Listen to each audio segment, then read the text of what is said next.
Welcome, today I am with Huawei Mate Pro and I will show you how you can activate Quick Launch. So at first you have to open the camera, tap on the settings in the right upper corner, and then you have to scroll down and find this option, Ultra Snapshot. So currently when you double press volume down button when the screen is turned off, you can take a snapshot or just open the camera. So currently it's set up to take a snapshot and we can leave it like that, or we can switch to open the camera. Take a look right now.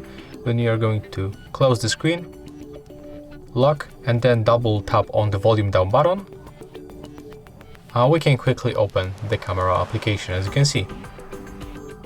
So yeah, that's how it looks. And if you will find this video helpful, remember to leave a like, comment, and subscribe.